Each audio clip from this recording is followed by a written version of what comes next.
إنا فتحنا لك فتحا مبینا۔ نبی پاک صلی اللہ علیہ وسلم مدینہ منورہ میں جلوہ افروز تھے۔ سن 6 ہجری چل رہا تھا۔ اللہ کے نبی آرام فرما رہے تھے۔ حضور نے ایک خواب دیکھا۔ خواب کے اندر یہ دیکھا کہ میں بیت اللہ کے اندر ہوں اور بیت اللہ کی چابی میرے ہاتھ کے اندر ہے اور میرے صحابہ بیت اللہ کا طواف کر رہے ہیں۔ میرے صحابہ کچھ حلق کروا رہے ہیں اور کچھ بال کٹوا رہے ہیں۔ یہ خواب دیکھا۔ اللہ کے نبی نے صبح کو اپنے صحابہ کرام کو یہ خواب بتایا۔ میں آپ خواب دیکھیں، خواب سچے بھی ہوتے ہیں، خواب جھوٹے بھی ہوتے ہیں۔ میں آپ خواب دیکھیں، خواب شر والا ہوتا ہے، تعبیر اچھی ہوتی ہے، لیکن جب نبی پاک صلی اللہ علیہ وسلم خواب دیکھیں تو سچے نبی کا خواب بھی سچا ہوا کرتا ہے اور نبی کا خواب وہی ہوا کرتا ہے۔ صحابہ کرام کا ایمان بھی ہمیں سمجھ میں آیا۔ صحابہ کرام نے جیسے خواب سنا، سنتے ہی فوراً تیاریاں شروع کر دی، جانور خریدنے شروع کر دیے، احرام دھو کے پہننا شروع کر دیا۔ پاک پیغمبر کے صحابہ کا ایمان کا عالم یہ تھا کہ نبی کے خواب پر یقین رکھتے تھے۔ ہمارے ایمان کا عالم یہ ہے کہ ہر جمعہ میں نبی کے فرامین آ کر بیداری کی حالت میں جیتے جاگتے سنتے ہیں، پھر بھی کامل یقین نہیں ہوتا۔ یہی وجہ ہوتی ہے کہ ہمارا عمل بھی شروع نہیں ہوتا، عمل یقین کے ساتھ ہوتا ہے۔ میرے پیغمبر کے صحابہ خواب پہ اتنا یقین رکھتے تھے، 1 2 4 5 نہیں 1400 صحابہ پیغمبر کے تیار ہو جاتے ہیں، جانور خرید لیے جاتے ہیں، قربانیاں خرید لی جاتی ہیں۔ اللہ کے نبی جب جاتے تھے تو اپنی مسجد میں ایک نائب مقرر کرتے تھے۔ حضور پاک صلی اللہ علیہ وسلم نے امت کو دوسرا مسئلہ سمجھایا، اپنا نائب مقرر کیا۔ مسجد نبوی کا امام حضرت عبداللہ بن مکتوم رضی اللہ تعالی عنہ، جس کی شان میں عبس و تولی سورہ عبس نازل ہوئی ہے۔ اللہ کے نبی نے امت کو بتایا کہ یہ نبینہ صحابی تھے کہ نبینوں سے، معذوروں سے نفرت نہ کیا کرو۔ اللہ کے نبی نے معذوروں کو اپنے مصلی پہ جگہ عطا فرمائی ہے، اللہ نے ان کی شان قرآن میں بیان فرمائی ہے۔ تو حضور نے اپنے مصلی پر اس معذور اور نبینے کو کھڑا کر دیا۔ ہمیں سمجھ میں آیا کہ معذوروں سے محبت یہ بھی نبی کی سیرت کا حصہ۔ نبی پاک صلی اللہ علیہ وسلم وہاں سے روانہ ہوتے ہیں۔ اللہ نے یہ نہیں کہا اسی سال عمرہ کرنا ہے یا اگلے سال عمرہ کرنا ہے، صرف خواب میں اتنا دیکھا ہے کہ بیت اللہ کی چابی ہے، طواف ہو رہا، صحابہ حلق کرا رہے۔ اللہ تعالیٰ نے بھی روکا نہیں کہ اب اسی سال عمرہ نہیں کرنا، خواب دکھانے کا مقصد اسی سال نہیں تھا۔ اللہ روک سکتا تھا، اللہ روکتا تو پھر صلح حدیبیہ کیسے پیش آتا؟ اللہ روکتا تو لقد رضی اللہ عن المؤمنین یہ اللہ القاب کیسے صحابہ کو دیتا؟ اگر اللہ روکتا تو حضرت عثمان ذی النورین کی شان کا کیسے پتہ چلتا؟ اللہ روکتا تو فتح مبین کے وعدے اور بشارتیں کیسے اللہ عطا فرماتے؟ یہ ساری بشارتیں اللہ نے عطا فرمانی تھی۔ اسی وجہ سے 1400 صحابہ وہاں سے روانہ ہوتے ہیں اور روانگی ہوئی ہے، نہ کوئی بسیں ہیں نہ کاریں ہیں، پیدل کے سفر ہیں۔ سفر کرتے کرتے کرتے یکم ذوالقعدہ کو وہاں سے یہ قافلہ روانہ ہوا۔ 300 میل کا سفر کیا، 48 میل 77.5 کلومیٹر بنتا ہے۔ 48 میل 77.5 کلومیٹر یعنی میل لمبا ہوتا ہے۔ 300 میل کا سفر کر کے ایک مقام آیا جس کو حدیبیہ کہا جاتا ہے۔ وہاں تھا ایک بستی تھی جس کا نام حدیبیہ رکھا گیا تھا۔ نبی پاک صلی اللہ علیہ وسلم کی اونٹنی قصوہ بیٹھ جاتی ہے۔ صحابہ نے اس کو بڑی اٹھانے کی کوشش کی کہ آگے صرف اور صرف 6 میل کا سفر ہے، 6 میل کے فاصلے پہ بیت اللہ نظر آ رہا، وہاں جائیں، وہاں پڑاؤ اختیار کریں۔ اونٹنی ہے جو اٹھنے کا نام نہیں لیتی، میرے پیغمبر نے فرمایا میری اونٹنی کو چھوڑ دو، یہ اللہ کے حکم سے بیٹھی ہے، اللہ کے حکم سے اٹھے گی۔ اونٹنی بیٹھی، پیغمبر بیٹھ گئے۔ جیسے کفار مکہ کو پتہ چلا کہ 1400 صحابہ آئے ہیں، کچھ کے پاس ہتھیار بھی ہیں، وہ راستے میں چونکہ اتنا پرخطر راستے ہوتے تھے، کچھ نے ہتھیار اٹھائے ہوئے ہیں، سب نے احرام باندھا ہوا ہے۔ دارالندوہ کے اندر کافروں کی میٹنگ شروع ہو گئی۔ میٹنگ میں یہ طے پایا گیا کہ بھئی یہ آئے ہیں ہمارے ساتھ جنگ کرنے، ہم ان کا مقابلہ کریں گے۔ 8000 سپاہی تیار ہو جاتے ہیں صحابہ کے ساتھ جنگ لڑنے کی خاطر۔ پہرے لگا دیے، پابندی لگا دی کہ یہ مکہ میں ابھی داخل نہیں ہو سکتے ہیں۔ اللہ کے نبی کو پتہ چلا تو میرے محبوب پیغمبر نے پیغام بھیجا، ہر قسم کی ان کو یقین دہانی کرائی کہ ہم صرف عمرہ کرنے آئے ہیں، کوئی ہماری جنگ و جدال کی کوئی ارادہ نہیں ہے۔ لیکن ان کو بات پہ یقین نہ آیا۔ انہوں نے اپنا ایک ایلچی بھیجا، قاصد بھیجا، جس کو دنیا عروہ بن مسعود کے نام سے یاد کرتی ہے۔ یہ بنو ثقیف قبیلے کا سردار ہے، حضرت ابو سفیان کا یہ داماد ہے۔ یہ آیا، ایک ایک خیمے کو چیک کیا، خیمے میں دیکھا تو صحابہ کرام نے اپنے جسموں کے اوپر احرام کی 2 چادریں پہن رکھی تھی۔ پاک پیغمبر کے صحابہ کے خیموں سے باہر نکلا تو دیکھا بہت سارے وہاں پر جناب جانور ہیں جو چر رہے ہیں۔ یہ دونوں اس بات کی علامت اور نشاندہی کر رہے تھے یہ باتیں کہ اللہ کے نبی اور ان کے صحابہ صرف عمرہ کی غرض سے آئے ہیں، احرام باندھ کے آئے ہیں، لڑائی کی غرض سے نہیں آئے۔ یہ واپس کیا، اس نے جا کر کافروں کو سمجھایا کہ یارو میں احرام دیکھ کے آیا ہوں، تمہاری عادت اور تمہارا دستور قانون عرب کا یہ ہے کہ جو آدمی احرام باندھ کے آئے تو اس کی رکاوٹ نہیں بنتے ہو۔ یہ سارے احرام پہن کے آئے ہیں، سواریاں دیکھ کے آیا ہوں۔ کہا پہلے بات اور تھی لیکن اب ہم احرام والوں کو بھی مکہ میں داخل نہیں ہونے دیں گے۔ عروہ بن مسعود نے کہا اور ایک بات سمجھائی کہ میں قیصر و کسریٰ کو دیکھ چکا ہوں، میں نجاشی کا جو ہے وہ کر و فر دیکھ چکا ہوں، میں بادشاہوں کی چال ڈھال دیکھ چکا ہوں، لیکن اللہ نے جو نبی پاک صلی اللہ علیہ وسلم کو محبت اور آپ کو جو اللہ نے مقام نصیب فرمایا، جو پاک پیغمبر کے صحابہ کی جان نثاری میں نے دیکھی، ایسی میں نے بادشاہوں کے دربار میں بھی عزت نہیں دیکھی ہے۔ میرے نبی پاک صلی اللہ علیہ وسلم اشارہ کرتے ہیں تو پاک پیغمبر کے صحابہ اشارے پہ جان دینے کو تیار ہو جاتے ہیں۔ میں نے دیکھا ہے پاک پیغمبر کو کہ اللہ کے نبی نے لعاب مبارک نیچے ڈالا تو صحابہ نے نیچے نہیں گرنے دیا، فوراً اٹھا کے اپنے جسموں کے اوپر مل دیا۔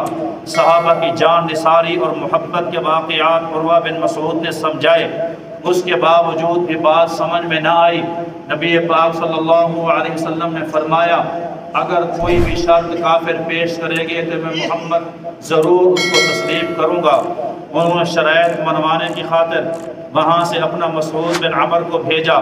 نبی پاک صلی اللہ علیہ وسلم نے اپنا قاصد سیدنا عثمان بن عفان رضی اللہ تعالی عنہ کو بھیجا کہ عثمان تیرے مکے والوں کے ساتھ احسان اور تعلقات ہیں، تو جا ان سے بات کر، یقین دہانی کرا کہ ہم عمرے کی خاطر آئے ہیں، جنگ و جدال کی خاطر نہیں آئے ہیں۔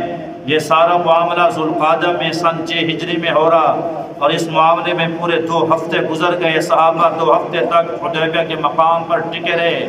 حضرت عثمان بن عفان احرام باندھے ہوئے گئے، اللہ کا گھر سامنے تھا۔ سب نے کہا عثمان تیرے احسان ہے ہم پر، اگر تو چاہے تو بعد میں کریں گے، تو جا اور بیت اللہ کا طواف کر۔ ادھر پیغمبر کے صحابہ کہہ رہے تھے، رشک کر رہے تھے، اللہ کے نبی عثمان کی کیا ہی شان ہوگی جو جا کر بیت اللہ کا طواف کر رہا ہوگا، حجر اسود کے بوسے دے رہا ہوگا، بلتدم سے چمٹ چمٹ کے دعائیں کر رہا ہوگا، صفا مروہ کی سعی کر رہا ہوگا۔ اللہ کے نبی نے فرمایا یہ تمہارا خیال اور گمان ہے اور میرا یہ یقین ہے کہ عثمان اپنے نبی کے طواف کے بغیر خود طواف نہیں کر سکتا۔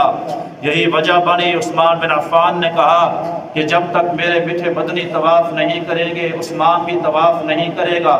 اس بات کو جب سنا کافروں نے جوش میں اور طیش میں آ گئے۔ حضرت عثمان بن عفان کو وہیں پر روک لیا۔ ایک خبر چلتے چلتے چلتے جنگل میں آگ کی طرح پھیلی، حضور کے پاس بھی پہنچی۔ اللہ کے نبی کو بتایا گیا کہ عثمان بن عفان کو شہید کر دیا گیا، اگر زندہ ہوتے تو واپس آ جاتے۔ ان کو وہاں بے دردی کے ساتھ شہید کیا گیا۔ نبی پاک صلی اللہ علیہ وسلم کے صحابہ میں کھلبلی مچ گئی اور صحابہ کرام بڑی جناب اضطراب کی کیفیت میں مبتلا ہو گئے۔ نبی کریم رؤوف الرحیم صلی اللہ علیہ وسلم کے صحابہ غم و غصے کی حالت کے اندر موجود تھے۔ اتنے میں پیغمبر نے صحابہ کو اکٹھا فرمایا۔ ایک درخت تھا ببول کا، اس درخت کے نیچے آپ صلی اللہ علیہ وسلم نے سارے صحابہ سے بیعت لی۔ بیعت اس بات پر تھی کہ میرے ہاتھ پہ ہاتھ رکھو، مجھ سے اس بات پر بیعت کرو کہ جب تک میرے دوہرے داماد سیدنا عثمان بن عفان کا خون کا بدلہ نہیں لیں گے یہاں سے ہم واپس نہیں جائیں گے۔ ہر صحابی آتا، پیغمبر کے ہاتھ پہ ہاتھ رکھتا، اس بات پر بیعت کرتا کہ میرے محبوب میں یہاں سے اس وقت تک نہیں جاؤں گا جب تک آپ کے دوہرے داماد سیدنا عثمان بن عفان کے خون کا بدلہ قصاص نہ لے لیا جائے گا۔ اللہ کے نبی کے کچھ صحابہ ایسے بھی تھے جنہوں نے ایک مرتبہ نہیں بار بار جا کے بیعت کی۔ 1400 صحابہ نے اس درخت کے نیچے بیعت کی۔ آخر میں اللہ کے نبی نے اپنے بائیں ہاتھ کے اوپر دایاں ہاتھ یوں مار کر فرمایا، میرے 1400 صحابہ تم اس بات پر گواہ ہو جاؤ، اس بات پر گواہ ہو جاؤ کہ میرا ہاتھ یہ عثمان کا ہاتھ ہے، میں عثمان کی طرف سے بھی بیعت کر رہا ہوں، اس کو بھی اپنی بیعت میں شریک کر رہا ہوں کہ جب تک حضرت عثمان کا خون کا بدلہ نہیں لوں گا میں محمد یہاں سے نہیں جاؤں گا۔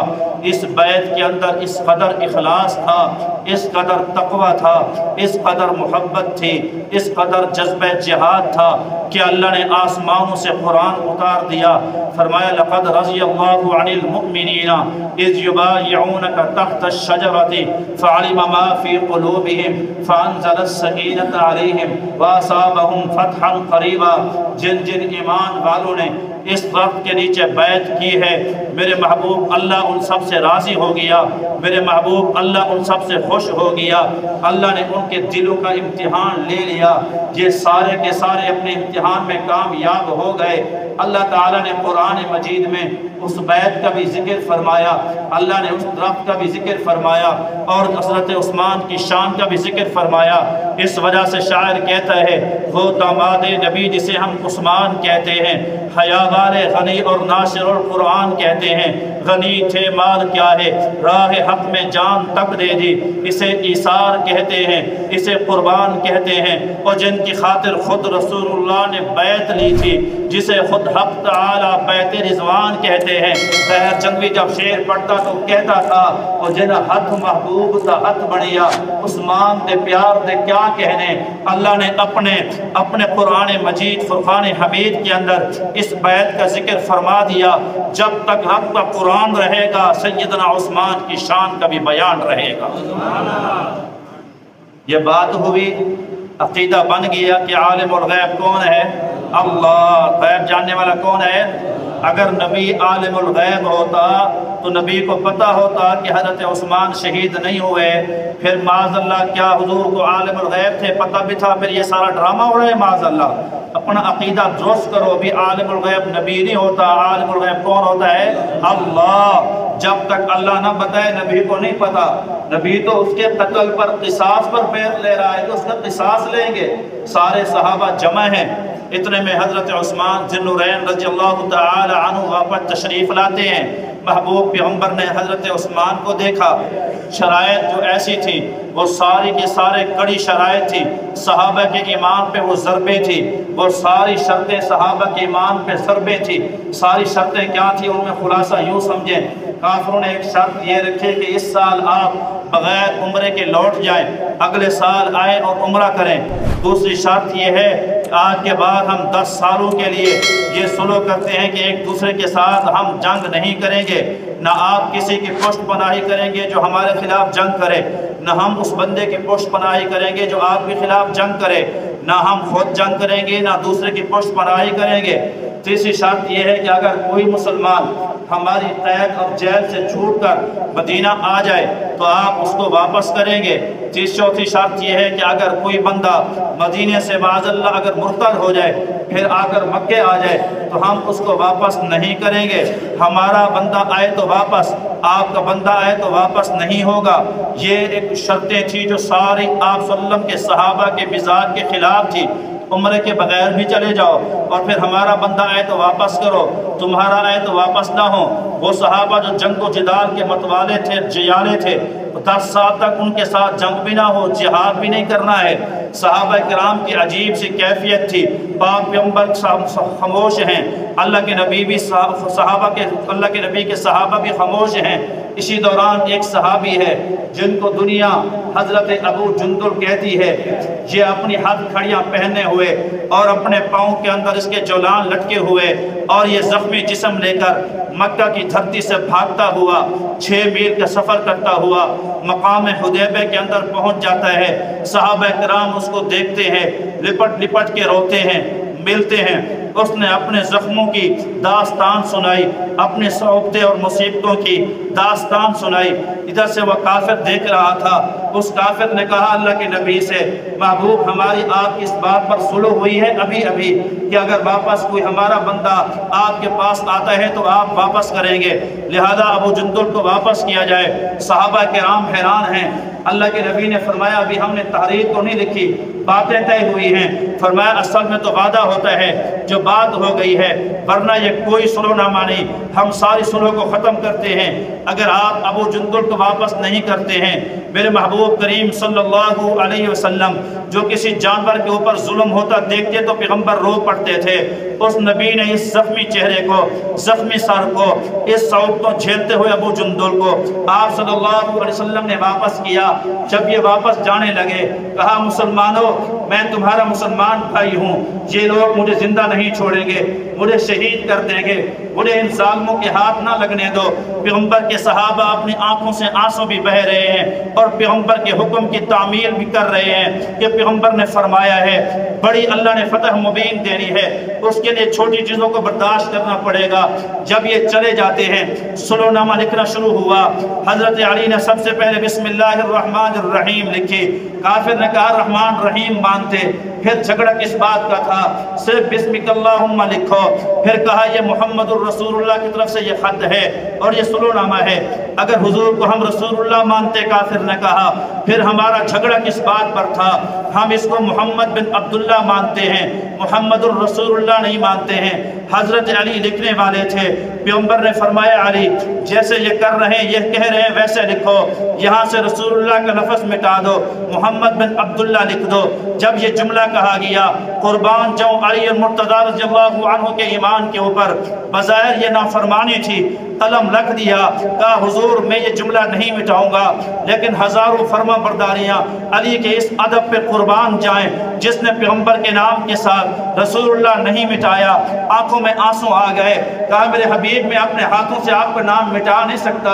پیغمبر نے فرمایا علی مجھے بتاؤ کہاں لکھا ہے۔ اللہ کے نبی کو بتایا گیا، حضور نے لفظ رسول اللہ وہاں سے مٹایا، محمد بن عبداللہ لکھا گیا۔ جب ساری شرائط طے ہو گئی، حضرت عمر برداشت نہ کر سکے، رو تو سارے صحابہ رہے تھے، پریشان تو سارے صحابہ تھے۔ عمر بن خطاب چلتے چلتے پیغمبر کے خیمے میں آئے، کہا میرے محبوب یہ بتائیں کہ اللہ نے آپ کو نبی برحق بنا کے نہیں بھیجا؟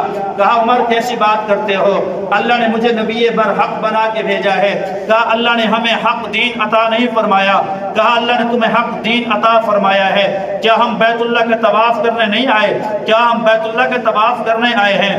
لیکن اللہ نے یہ نہیں کہا اسی سال طواف کرو گے، اللہ تعالیٰ نے صرف طواف دکھلایا ہے۔ انشاءاللہ اللہ ہمیں عمرے کی سعادت نصیب کرے گا، اللہ ہمیں بیت اللہ کے طواف نصیب فرمائے گا۔ حضرت عمر وہاں سے آئے، سیدھا ابو بکر صدیق کے پاس یہی سوال حضرت صدیق سے دہرائے۔ صدیق اکبر نے وہ جواب دیے جو پاک پیغمبر نے جواب دیے، تاکہ دنیا کو مسئلہ سمجھ میں آئے۔ جو سوچ صدیق کی ہوتی ہے وہ سوچ رسول کی ہوتی ہے۔ جو جواب رسول کا ہوتا ہے وہ جواب نبی کا ہوتا ہے، صدیق نبی کی سوچ کا آئینہ ہے، وہی جواب سیدنا ابو بکر صدیق نے دیے ہیں۔ صلح نامہ تحریر ہو گیا، کافر یہاں سے واپس کیا، پیغمبر نے اعلان فرمایا وہ میرے 1400 صحابہ سارے کے سارے احرام کھول دو، سارے کے سارے اپنے حلق کرا دو، بال کٹا دو، سارے اپنے جانور ذبح کر دو۔ لیکن ایک صحابی اٹھانا، ایک صحابی نے اس حکم کی تعمیل نہ کی۔ پیغمبر نے دوسری مرتبہ یہ جملے دہرائے، وہ میرے پیارے صحابہ اللہ ہمیں بیت اللہ کی طواف کی سعادت ضرور نصیب کرے گا، ابھی سارے کے سارے اپنے قربانیں ذبح کر دو، سارے اپنا احرام کھول دو، سارے اپنے سر کے بال کٹا دو، اور سارے جناب اپنے جو ہے وہ احرام کھول دو۔ جب یہ بات حضور نے دوسری مرتبہ کی، ایک صحابی بھی نہ اٹھا۔ پھر تیسری مرتبہ پیغمبر نے اعلان فرمایا، عزیزو مسلمانوں، تیسری مرتبہ بھی ایک صحابی کھڑا نہ ہوا۔ پیغمبر کے چہرے کے تاثرات بدل گئے، پیغمبر افسردہ ہو گئے، پریشان ہو گئے۔ جو میرے اشارے پہ جان دیتے تھے آج میرے کہنے سے بال کاٹنے کو تیار نہیں، وجہ کیا بن گئی؟ پیغمبر افسردہ ہو کر پیغمبر گھر تشریف لے آتے ہیں، سیدہ ام سلمہ رضی اللہ تعالی عنہ موجود ہے۔ پیغمبر نے بیوی سے مشورہ کیا، بیوی سے مشورہ کرنا پیغمبر کی سنت ہے۔ بیوی ام سلمہ تھی، صاحب الرائے تھی، اللہ نے ذہانت فطانت نصیب فرمائی تھی۔ اللہ کے نبی نے ساری شکایت کی ام سلمہ کو کہ ایک صحابی بھی نہیں اٹھا ہے، سیدہ ام سلمہ کے جذبے پہ قربان جاؤں۔ وہ کہا میرے سر تاج، میرے ماں باپ آپ پہ قربان جائیں، آخر وہ بھی انسان ہیں، 300 میل کے پیدل سفر کیے ہیں، محبوب ان کے پاؤں مبارک کے اندر نشان پڑ گئے ہیں، وہ طواف کرنے آئے تھے، 6 سال سے بیت اللہ کا طواف نہیں کیا، حجر اسود کا بوسہ نہیں لیا، صفا مروہ کی سعی نہیں کی ہے، آب زمزم کی پیاس نے ان کو تڑپا دیا ہے۔ وہ بڑے شوق جذبے کے اندر آئے تھے، اس وجہ سے وہ ابھی جناب جو غم کے اندر ہیں، پریشانی کے اندر ہیں۔ آپ جائیں، آپ اپنا حل کرا دیں، آپ احرام کھول دیں، اپنے 700 اونٹ جو لائے ہیں آپ اپنے اونٹ ذبح کرا دیں۔ پاک پیغمبر باہر تشریف لے جاتے ہیں، اپنا حل کراتے ہیں۔ پیغمبر نے حل کرایا، قربان جو صحابہ کی تابعداری پہ اتنا جلدی جلدی اٹھے، ایک دوسرے کا حل کرنے لگے، خون نکلنے لگا جلدی کے اندر کہ پیغمبر کی تابعداری میں دیر نہ ہو جائے۔ پیغمبر نے احرام کھولا، صحابہ نے احرام کھولا، پیغمبر نے جانور ذبح کیے، صحابہ نے جانور ذبح کیے۔ پیغمبر نے اپنے بال مبارک، ایک درخت تھا کیکر کا، اس کے نیچے ڈلوائے، لیکن صحابہ کرام کے محبت جذبے اور اثار پہ قربان جائیں۔ سارے صحابہ نے وہ بال اٹھانا شروع کر دیے، کسی کو 1 بال ملا، کسی کو 2 بال ملے۔ پاک پیغمبر کے مبارک بال نلکے کے اندر بند کرتے تھے، پھر وہ خود بھی اس میں پانی ڈال کے پیتے تھے، جو بھی بیمار آتا تھا اس کو بھی پانی پلاتے تھے۔ اللہ اس بال مبارک کی برکت سے شفائیں عطا فرماتا تھا۔ کسی صحابی نے ان مبارک بالوں کو کفن کے اندر باندھ کر وصیت کر دی تھی کہ یہ میرے کفن کے اندر باندھ کے بھیجنا جب میں مر جاؤں، تاکہ اللہ قبر بھی جنت بنا دے، حشر میں اللہ کامیابی عطا فرما دے۔ کسی صحابی نے ان بالوں کو ٹوپی کے اندر سی دیا، جس کی وجہ سے قیصر و کسریٰ کے تاج اس ٹوپی کا مقابلہ نہیں کر سکتے تھے۔ اللہ نے پریشانی دور کرنے کی خاطر فوراً جبریل کو بھیجا، اللہ کے نبی کو وحی آئی اور جناب یہ سورۃ فتح نازل ہوئی، انا فتحنا لک فتحا مبینا لیغفر لک اللہ ما تقدم من ذنبک وما تأخر۔ اور میرے محبوب پیغمبر اس صدمے کے بدلے میں اللہ فتح مبین نصیب فرمائے گا۔ فتح مبین کیا تھی؟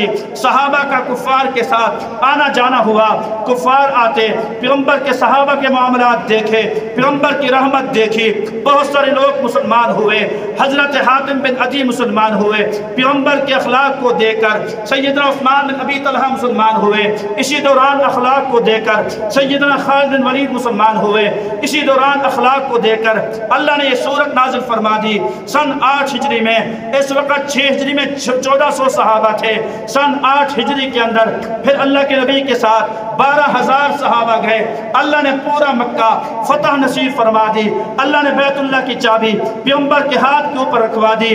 اللہ نے فرمایا انا فتحنا لک فتحا مبینا، یہ وہ صورت ہے جس کی شان قیامت کی صبح تک باقی ہے۔ علماء نے لکھا ہے جو آدمی ظہر کی نماز کے بعد اس صورت کو پڑھتا ہے، اللہ اس آدمی کو بھی حج بیت اللہ کی سعادتیں نصیب فرما دیا کرتے ہیں۔ صحابہ کو بھی اللہ نے سعادتیں نصیب فرمائی۔ جو آدمی ہر روز ظہر کی نماز کے بعد یہ سورت پڑھے گا اللہ اس کو بھی سعادتیں نصیب فرمائے گا۔ معلوم ہوا کہ وہ قائد، وہ لیڈر جو ہر وقت یہی نعرہ ہوتا ہے اینٹ کا جواب پتھر سے دیں گے، وہ خود بھی جناب خسارے میں ہوتے ہیں، قومیں بھی خسارہ اٹھاتی ہیں۔ نبی پاک صلی اللہ علیہ وسلم نے جناب حلم بردباری کا مظاہرہ کیا، پیغمبر کے صحابہ نے بردباری کا مظاہرہ کیا، تو اللہ نے کتنی فتوحات، کتنی شان نصیب فرمائی۔ 6 ہجری کو 1400 جب پیغمبر کا انتقال ہوا، 9 لاکھ مربع میل پہ اسلامی جھنڈا لہرا رہا تھا۔ اللہ کے نبی کے ساتھ 1.25 لاکھ صحابہ نے حج کیا ہے، کم و بیش 1.25 لاکھ، تو یہ ساری یہ اس حلم اور بردباری کی برکت سے اللہ نے شان عطا فرمائی تھی۔ اللہ پاک جو کچھ کہا سنا گیا عمل پیرا ہونے کی توفیق نصیب فرمائے۔ صحابہ کی شانیں اللہ نے قرآن میں بیان فرمائی، اللہ صحابہ کرام کے ساتھ محبت کی توفیق نصیب فرمائے۔ وآخر دعوانا